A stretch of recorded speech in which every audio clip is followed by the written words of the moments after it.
October 31st was the final day of the year for the Celtic people of the North. And that day was called the Day of Samhain. And this individual, wal-iyadhu billah, was supposed to be their god of the spirits of the dead, of evil again. And according to their belief, the evil spirits would rise to the surface and would terrorize people on that evening. And on that evening, if you did something wrong to a person, they'd come back to get you on that night. So some people would put on a disguise, so you couldn't recognize them on October 31st on that evening, and then they would be safe. Also, they would burn fires. Now the only thing we find left of that is the jack-o'-lantern that they would put inside of their window, made from the pumpkin. What actually happened in Europe is that the church moved All Saints' Day, a day for the saints. They moved it from May 13th to November 1st in 1834 AD. And so what they said was that the 31st night is All Hallows Evening. All Hallows Evening, which in America later became known as Halloween. Halloween. And they depict the forces of evil. What is happening now is that the children put on disguises. They dress as little devils, little witches, as goblins, vampires, anything evil, and they go out. And now with the new American way, they do trick-or-treat. And they come to your house asking for food. And some Muslims, they send their little children and they're in little disguises. How are you going to dress and go out there? As little devils, little shayateen. And so to send a Muslim child out to trick-or-treat is a demeaning, lowering thing. You ask them to beg people for food.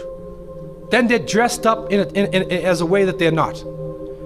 Then when the candies and things come in the bag, how do you know what it is they actually gave you? Is it halal? Most of the candies today are made with gelatin, with glycerin. They're made with pork products.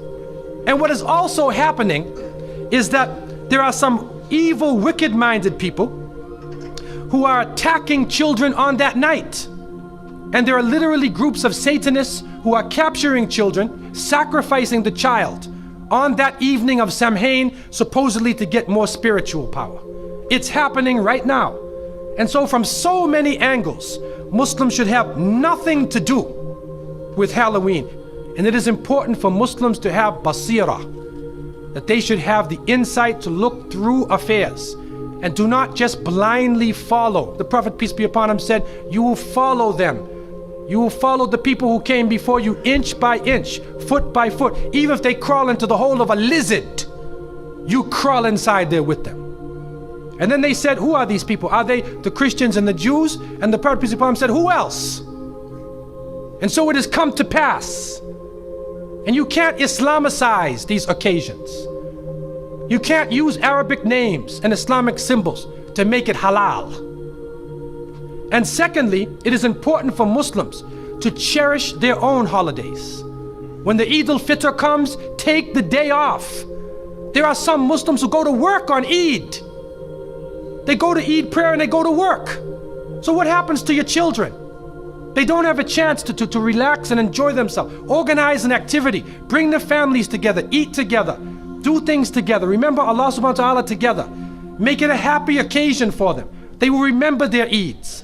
Eid al-Fitr, Eid al-Adha. If they don't, then they get involved in Christmas, in Easter, in Halloween, where even in the Christian tradition now, it is confusing. And many of the Christians now, Seventh-day Adventists, Jehovah's Witnesses, and many people are taking a stand. And they're saying we do not want to follow the pagan religion.